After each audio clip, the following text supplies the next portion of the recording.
It's the science of stupid. Warning, experiments in this show were conducted by people who ignored science. Do not try any of this stuff yourself. This is the science program where Eureka means that's funny, or oh my God! Oh yes, we'll show you the science that could have made these people's lives so much simpler. As we introduce expanding gases, stored energy, and the conservation of momentum. Watch as the scientifically impaired stumble around in an underworld of guided missiles and misguided individuals, showing that the difference between insanity and genius is success, and that success without science can be disastrously elusive. Call the emergency services. It's the science of stupid. In this show, stand by for the world's dizziest man, the world's shortest flight, and the first human popsicle. But first, this.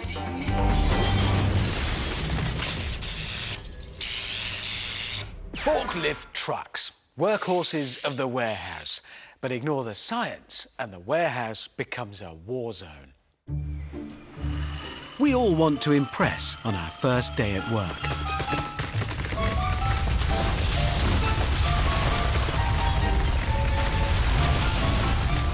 Clean up in aisle 3 and all the rest of them. Nearly 100 people die every year in the USA in forklift accidents. So let's put it safely in the hands of science. Raising the forks raises the forklift's center of gravity. That increases the chance that lateral movement will tip the center of mass outside the wheelbase, toppling the forklift. Carry too much weight and the forklift is like a seesaw, pivoting on the front wheels. Carry even more weight and it'll tip forward. The tendency to tip is one of the most common causes of operator death. But all safe here, except for his job. This forkwit has tipped his forklift forward to extend its reach. By keeping the forks at maximum height when he tips back, he's turned his forklift into a massive upside-down pendulum. This is the longest accident in history. Those of you who've been paying attention will remember that a heavy load tilts the forklift forward like a seesaw. So raising the forks with too much weight on isn't a good idea. Thanks for the demonstration. Forklift operators need to be careful and watch out for heavy and unstable loads. It's just common sense. I have to see what happens here. This could be disastrous. If it's so obvious, why don't you tell him? It's an unstable load. That's gonna fall. That's gonna fall!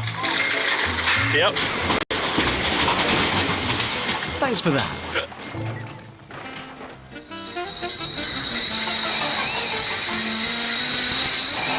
10,000 green bottles have accidentally fallen.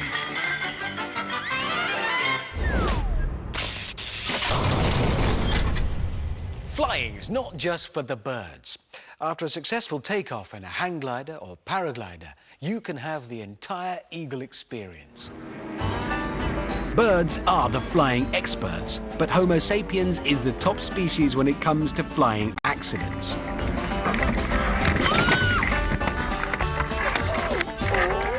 Sorry, the bathroom's taken.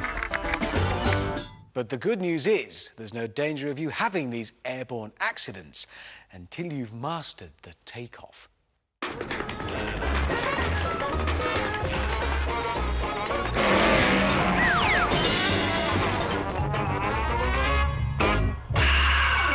Let's show those dodos the science of lift and takeoff. Airfoils create lift in airspeeds of about 20 miles an hour. Air flows faster on the top than the bottom, increasing pressure under the airfoil, which pushes it up. To get that sweet airspeed, pilots take off into the wind, running or using a power source. Get a good airspeed over that airfoil and nothing can go wrong. Probably. This hill has a steep slope to run down and the pilot's facing into the wind. Textbook. Sadly, he hasn't checked the wind speed.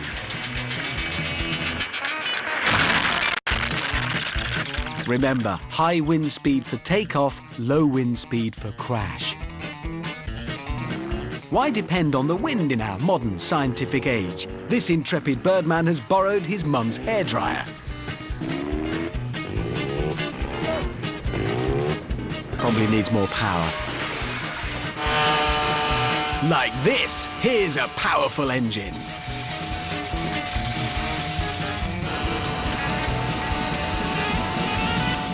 Well, I say that.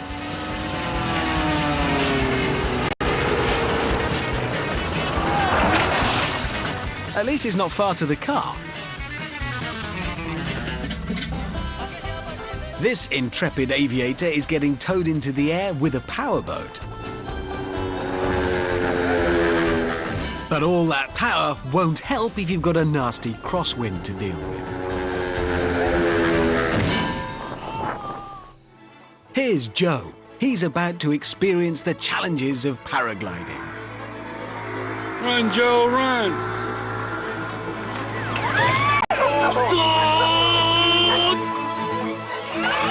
Take off 100% success, Joe.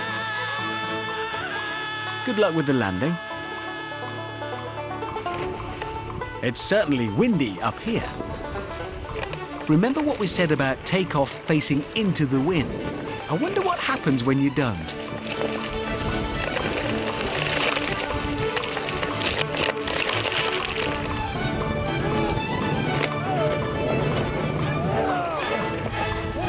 The wind's behind him, so instead of launching him into the air, it's dragging him over the cliff.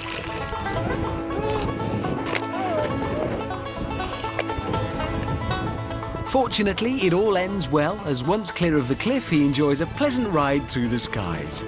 Sort of.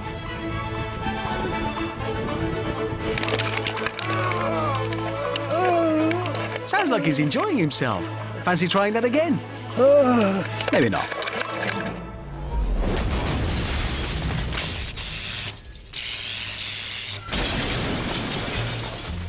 Question: how are biomechanics about to spoil this holidaymaker's day?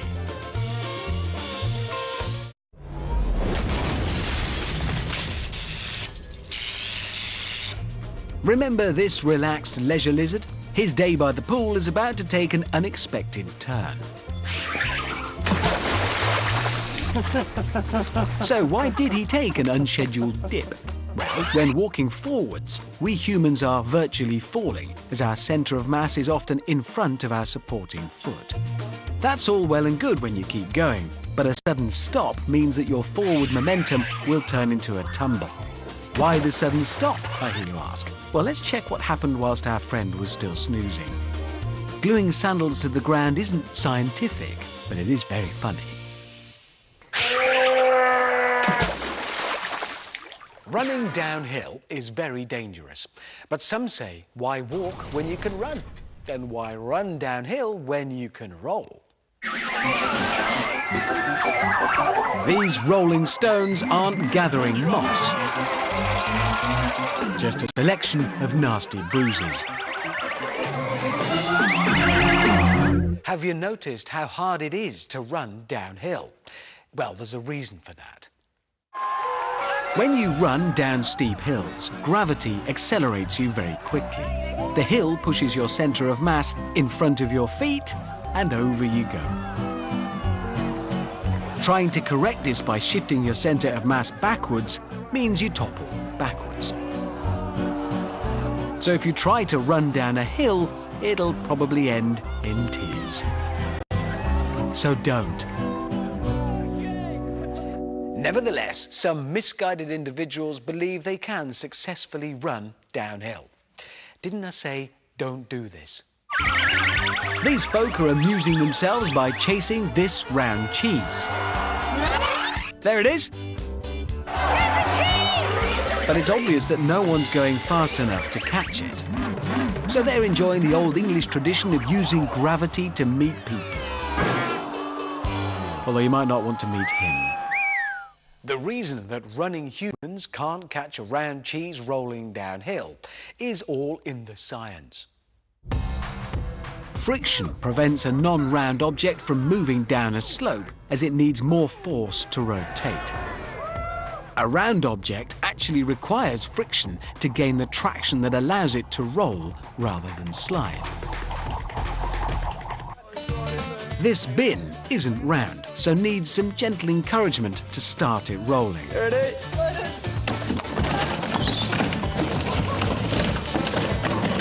That's what I had. But because it's not round, it doesn't roll efficiently. That's better.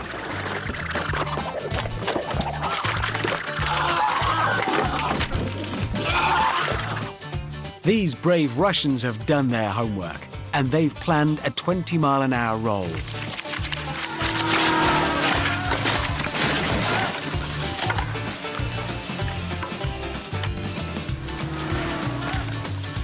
At enough G-force to cause blackout, the crew have been ejected.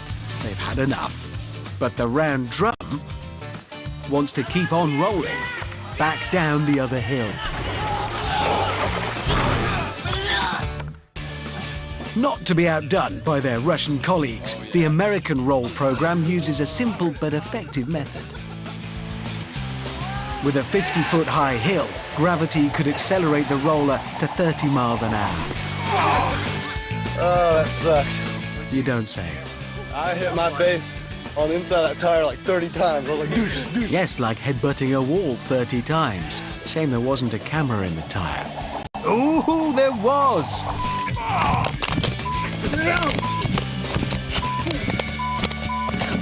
my God. Oh my God. You all right, man? Oh my God. High-pressure gases and liquids need to be treated with respect or avoided altogether because they're extremely dangerous. Even a simple toy like this air-propelled rocket. Can't see it. Oh, there it is. Differences in pressure can lead to dramatic consequences, from propelling things through the air to blowing them up. Falling foul of pressure isn't just one of those things. It comes from a failure to grasp the science behind its power. Increase the amount of gas or water and you increase its volume. Limit the volume but continue to increase the amount and the pressure rises. And if the pressure gets too much, the container explodes. So the key to pressure control is a steady release of water or a steady release of gas. So, not understanding that pressure is controlled by a gentle release can be dangerous. This car may bob like a cork, but it weighs a ton. Massive rainfall has ramped up water pressure inside the sewer pipes. Remember controlled release? This isn't it. Well, at least the car's clean. Oh, no, it's not. That's a sewer. The perfect Sunday afternoon. Wash the car and take a nap. That's over £2,000 per square inch, 5 times more pressure than a fire hose. Extreme high-pressure water can cut steel. And if you think water pressure's bad, check out the gas. At room temperature, liquid nitrogen turns into nitrogen gas, which has 700 times the volume. So placing it in a sealed bottle probably isn't a good idea. And standing close is an even worse idea. Mixing an acid and a base generates carbon dioxide gas. It's getting really hard now. Remember what happened with the nitrogen gas?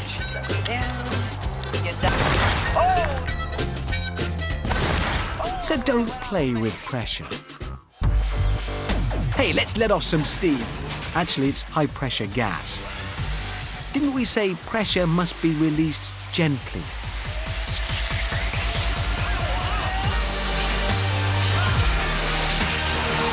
Yeah, we did.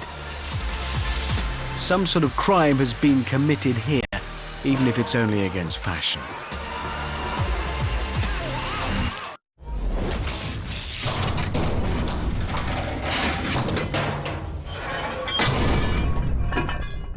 Skiers get to wonderful locations like St. Moritz, Breckenridge, Whistler and the Fracture Clinic. Come and travel with me. Come cruise the city with me. Beat it up. Cruise the city. I bet you didn't see that coming. And neither did he. But ski jumping is an even more dangerous downhill death ride. And without the science, it's the landing that gets you. The world record ski jump is 808 feet. But you can do yourself a mischief with much smaller jumps. To avoid that, you need science. A successful landing depends on maintaining the jump's momentum when returning to the slope.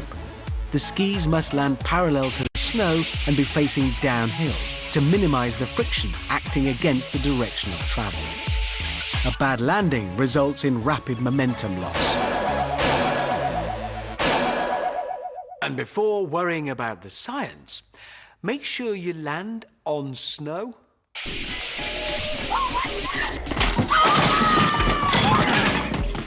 Ski fashion, 3 out of 10. Landing, 0 out of 10. And who'd want to land in this? Ah, he would. Skiers can jump twice as far as snowboarders.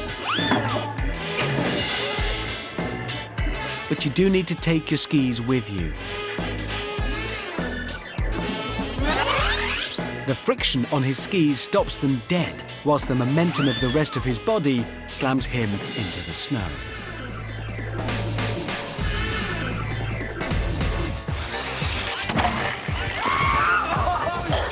And a single ski landing doesn't give enough balance.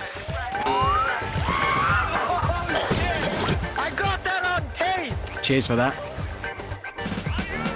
Here's a clear landing site. And he's got both skis on.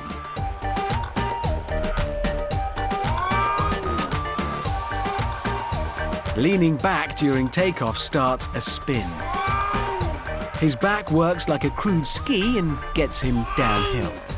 But trust me, skis are much better. I thought you were gonna die for a second.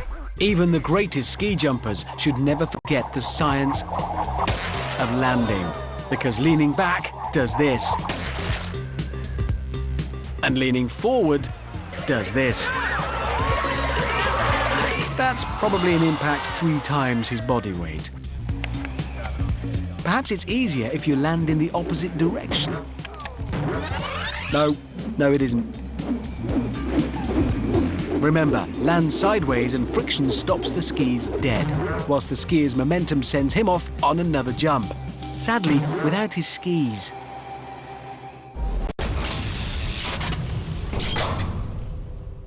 If you want to pole vault over high or wide obstacles, you'll be needing a big stick. Top pole vaulters can clear obstacles up to 2 stories high. But not with 6 feet of old tree.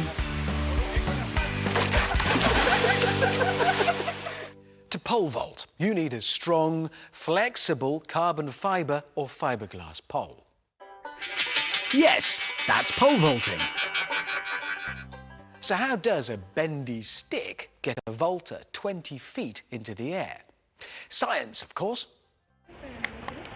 The elastic properties of the pole store and release energy from the run, which propels the jumper over the crossbar.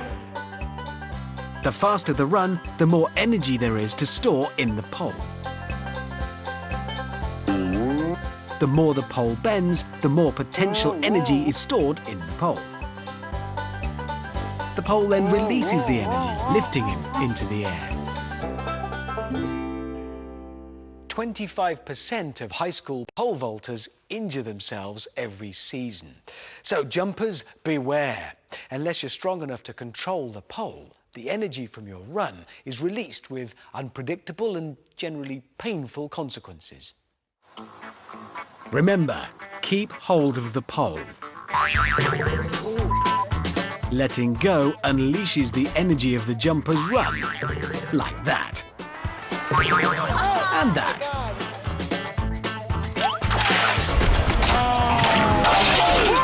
It's a pole, not a javelin.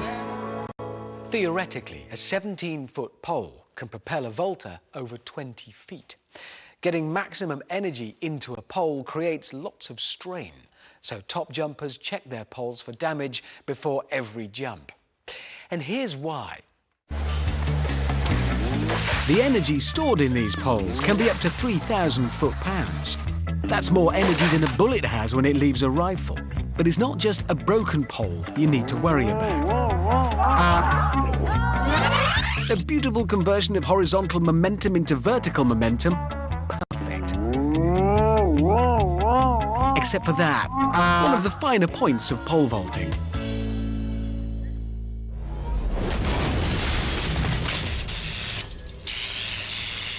Stop the pain, pressure, pronging, poking, pranging and popping. You all take care of yourselves. And the best way to do that is avoid everything you've seen people doing on the Science of Stupid.